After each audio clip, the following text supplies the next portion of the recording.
이사야서는 구약 속의 신약이다 이렇게 얘기하는 책입니다. 한 걸음 더 나아가서 이사야서는 성경의 축소판이다, 작은 성경이다 이렇게 얘기를 해요. 성경 전체가 66권으로 되어 있듯이 이사야서는 66장으로 되어 있어요. 그리고 첫 부분은 1장부터 39장, 구약이 몇 권으로 되어 있죠? 구약이 몇 권으로 되어 있죠? 누가 27권이라고 그러는 것 같아서 잘못 들으셨겠죠? 제가 신약으로 묻는 줄 알고. 구약이 39권으로 되어 있는데 이 이사야 1장부터 39장까지는 그 내용이 하나님의 경고와 심판과 징계와 고통에 대한 내용이에요.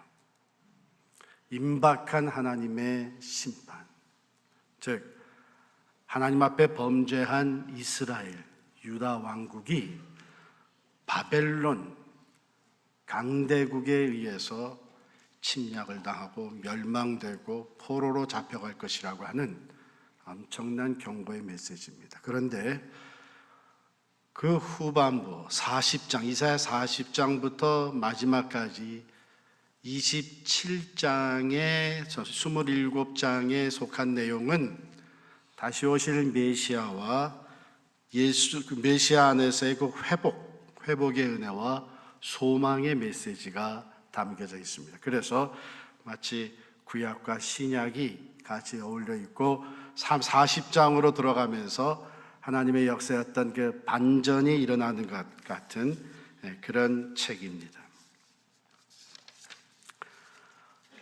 그 부분 40장 제일 앞부분의 말씀에 너희의 하나님이 이르시되 너희는 위로하라, 내 백성을 위로하라. 하나님은 위로의 하나님이십니다. 이스라엘은 분명히 하나님께 범죄하고 자기들의 죄로 말미암아 심판과 징계를 받을 수밖에 없었는데 하나님은 그들을 징계하실 뿐만 아니라 위로하시는 하나님이십니다. 하나님의 마음을 아프게 하고 하나님을 배반하여 죄 가운데 떨어져서 그 죄의 결과로 심판과 징계와 고통을 당하고 있는 이스라엘 백성을 향해서 하나님 말씀하시기를 내 백성이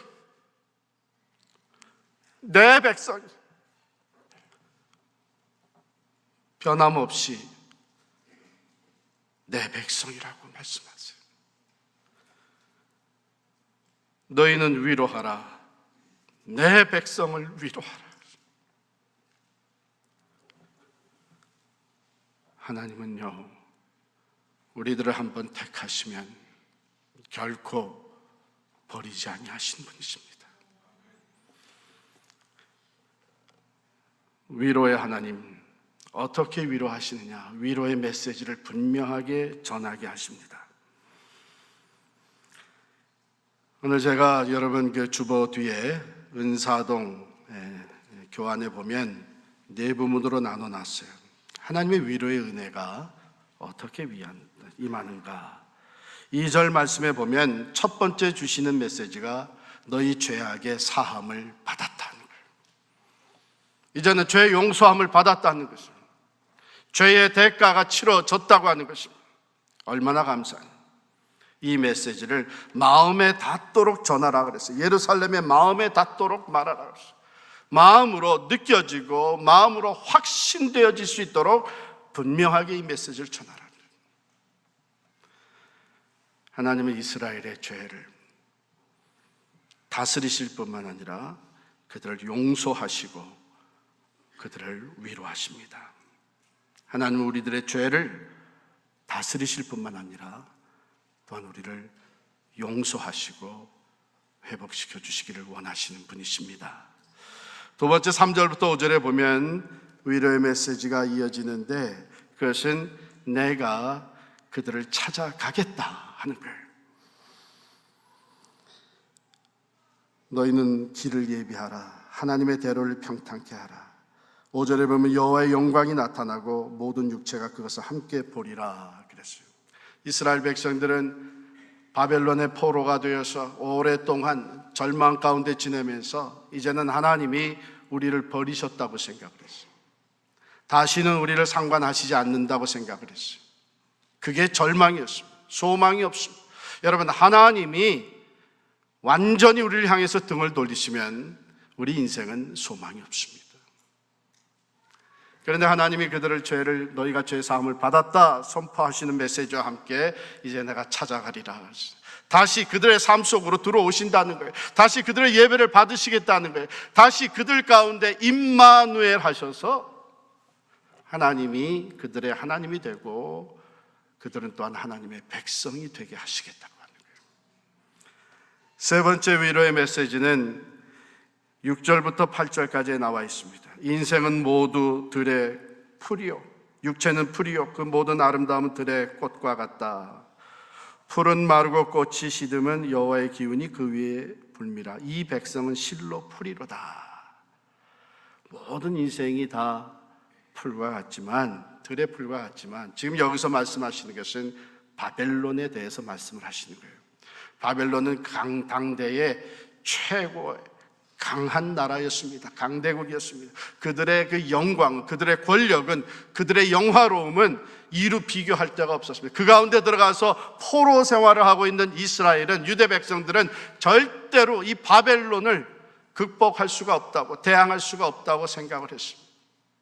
마치 바벨론의 영화와 부귀와 그 권세는 영원할 것처럼 보여졌거든요.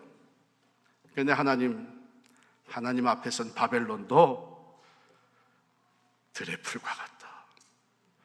여호와의 기운이 불 때에, 여호와께서 간섭하실 때에, 여호와께서 바벨론을 다스릴 때에 그 바벨론의 부귀 영화도 한갓 들의 풀과 같이 시들고 말라질 것이다. 우리 하나님의 말씀은 영원히 서리라. 그에 비해서 하나님의 말씀은 영원히 선다고 하는 것은 하나님의 말씀이 변함없이 그대로 기록되어진다 하는 그런 말씀은 아닙니다. 히브리 사람들은 하나님의 말씀은 그 자체가 능력이라고 분명히 믿었습니다. 그렇습니다. 하나님은 말씀으로 천지를 창조하셨어요. 하나님의 말씀이 그대로 이루어질 수밖에 없는 것은 말씀하신 분이 또한 전능자이시기 때문입니다. 하나님이 말씀하신 대로 하나님의 때에 바벨론을 다스리시고 바벨론을 낮추시고 그리고 이스라엘을 해방시켜서 유대 땅으로 돌아오게 하실 것을 약속하신 말씀입니다. 네 번째 위로의 메시지는 무엇입니까? 그것은 하나님께서 이제 친히 그들을 다스려 주실 것이다. 10절 말씀에 보면 보라, 주 여호와께서 장차 강한 자로 임하실 것이요 친히 그의 팔로 다스릴 것이라.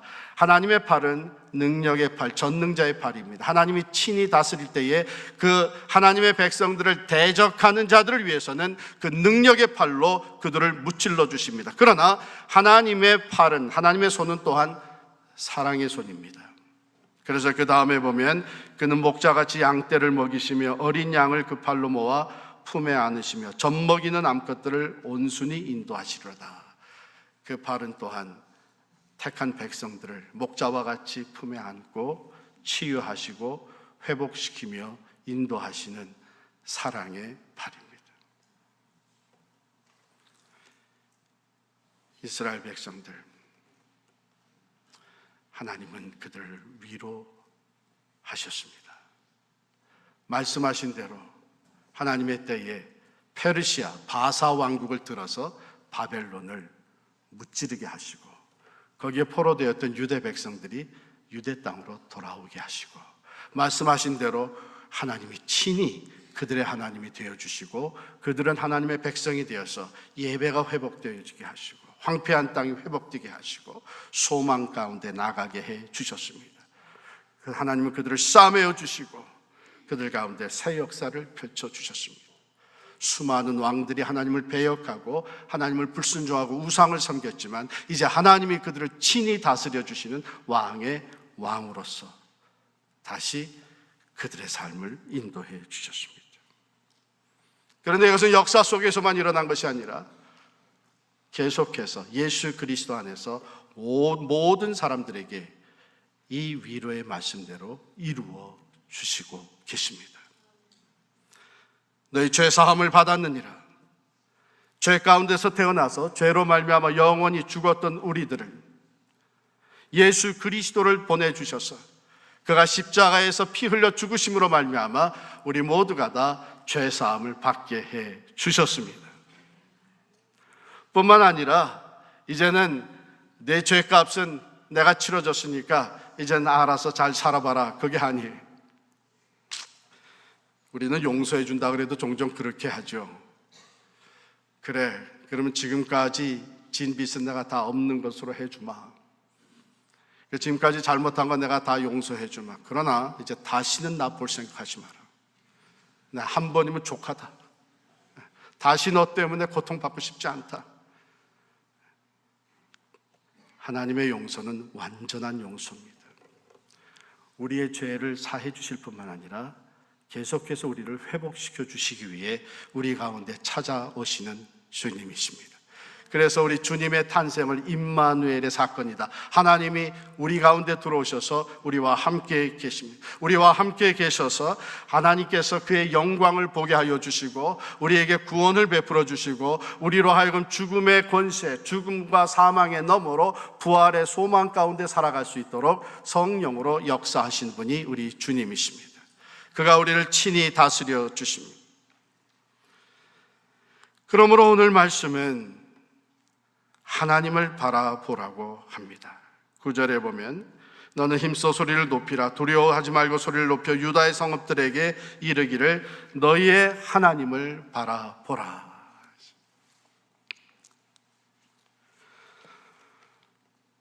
여러분, 지금 어떤 위로가 필요합니까?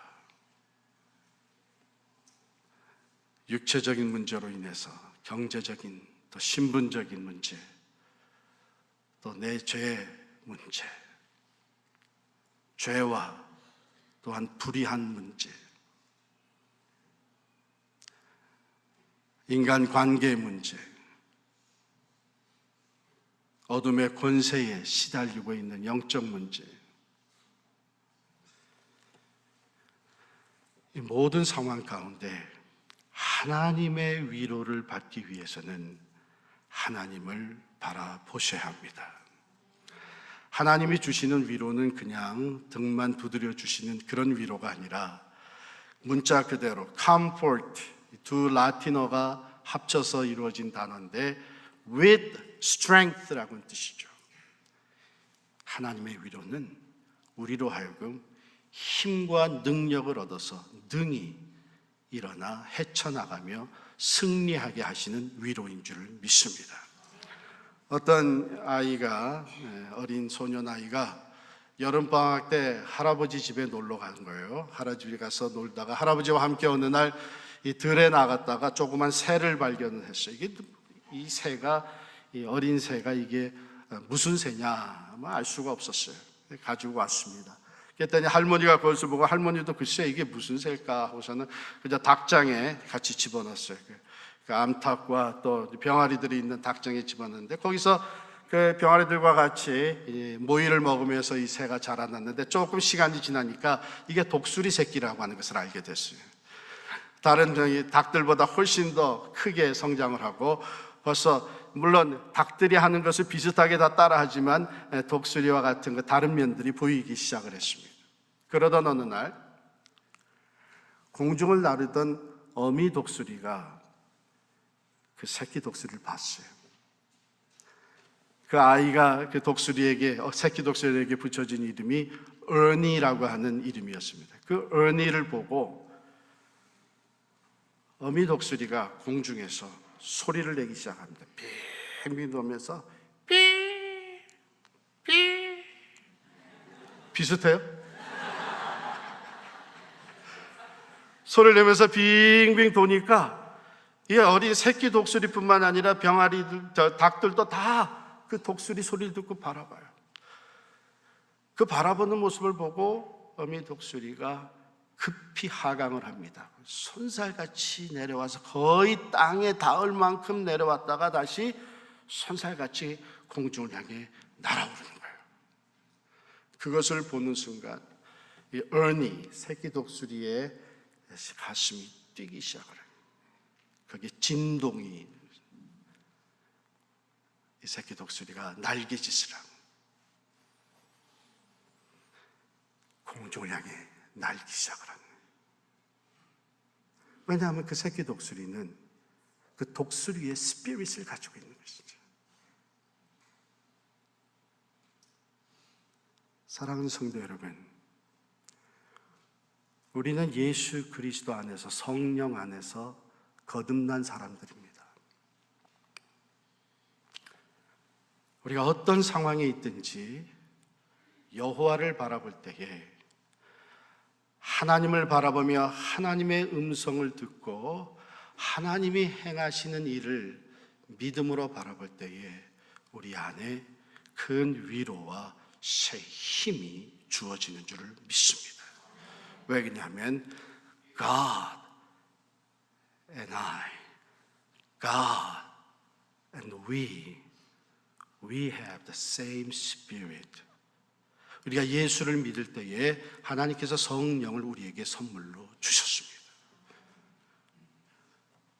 그러므로 이사야 선지자는 오늘 40장 마지막 부분에 가서 이렇게 고백을 합니다. 31절에 보면 오직 여호와를 앙망하는 자는 새 힘을 얻으리니 독수리가 날개치며 올라감 같을 것이요 다른 박질하여도 곤비하지 아니하겠고 걸어가도 피곤치 아니하리로다. 할렐루야. 여호와를 바라보는 자는 위로를 받습니다. 여호와를 바라보는 자는 새 힘을 얻습니다. 하나님의 말씀을 듣고 그 말씀을 의지하여 하나님을 바라보는 자는 독수리가 날개치며 올라감 같은 새 힘을 주시리라고 약속해 주셨습니다. 그런데 여호와를 바라보기 위해서는 아주 한 가지 중요한 것이 있습니다. 하나님의 위로와 하나님의 능력을 받아서 있는 자리에서부터 일어나 공중을 향해 나를 수 있기 위해서는 자유함을 얻고 하나님이 나와 함께 하심을 확신하며 하나님을 의지하여서 승리하는 삶을 살아가기 위해서는 한 가지 분명히 해야 될 것이 있습니다. 오늘 본문 말씀에 위로하라고 하는 단어가 히브리 단어로는 나함이라고 하는 단어입니다. 이 위로하라는 단어가 나함이라는 단어. 그런데 이 나함이라고 하는 똑같은 히브리 단어가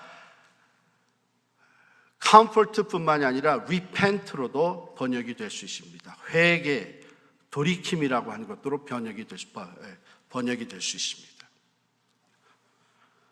이 말은 무슨 얘기냐면 이 나함이라고 하는 단어의 그 오리지널 미닝, 본래 의미는 breathing deeply, breathe deeply라고 하는 뜻을 가지고 깊게 호흡한다, 심호흡을 한다 하는 뜻을 갖고 있어요. repent, 우리는 죄로 인해서 회개할 때, 죄를 뉘우치며 회개할 때에 주님, 진실된 회개는 이 심호흡이 따라가게 돼 있어요. 그냥 가벼운 입술의 회개가 아니라 마음속 깊은 곳에서부터 회개하는 것은 breathe deeply, 죄로 말미암아 고통하며 죄로 말미암아 애통하면서 심호흡을 한 breathe deeply. 우리가 우리의 죄를 회개하며 깊이 호흡할 때에 And God breathed deeply. 하나님도 깊은 심호흡을 하시는데 하나님의 위로가, comfort가, 여러분 우리가 다른 사람을 위로할 때 두려워하고 고통한 사람들 할 때 나랑 같이 한번 호흡해봐. 너무 그렇게 떨지 말고 심호흡을 하고 괜찮아. 위로할 때 우리가 breathe deeply, 깊이 호흡을 하는, 우리가 우리의 죄로 말미암아 breathe deeply, 깊이 호흡할 때에 하나님은 우리를 위로하시기 위해서 He breathed deeply.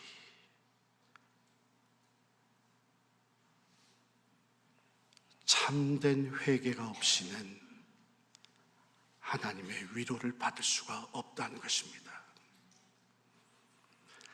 하나님의 나함은, 하나님의 위로하심은 우리 인간의 진실된 회개의 열매로 나타나는 것입니다. 하나님 오늘도 우리를 위로하시기를 원하십니다. 이사야 30장 15절에 보면 주 여호와 이스라엘의 거룩하신 이가 이같이 말씀하시되 너희가 돌이켜 조용히 있어야 구원을 얻을 것이요 잠잠하고 신뢰하여야 힘을 얻을 것이라.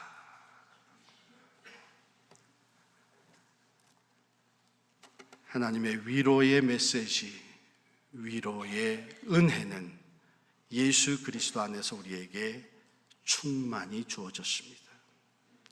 오늘 우리 성찬식에 여러분 참여하면서 죄 사함의 확신을 얻는 시간이 될 수 있기를 바랍니다. 주님께서 친히 오셔서 여기에 또 우리의 삶에 함께 하심을 확신하는 시간이 되시기를 바랍니다. 그가 능력으로 역사하셔서 모든 인간의 권세와 악함과 불의는, 인간에 행하는 모든 일들은 인간과 더불어 들의 풀과 같을 것이지만 하나님의 말씀은 영영이 있어서 하나님의 말씀대로 능력으로 신실하게 이루시는 것을 확신하시기를 바랍니다. 그가 나를 친히 다스리시고 위로와 평화와 소망으로 이끌어 주시는 그 주님을 믿음으로 바라보시며 위로받는 시간이 되시기를 축원합니다. 한 가지 더 기억할 것은 하나님이 우리에게 왜 위로를 주실까요? 왜 우리에게 먼저 하나님의 위로와 소망을 주실까요? 그것은 우리로 하여금 다른 사람을 위로하게 하시기 위함입니다.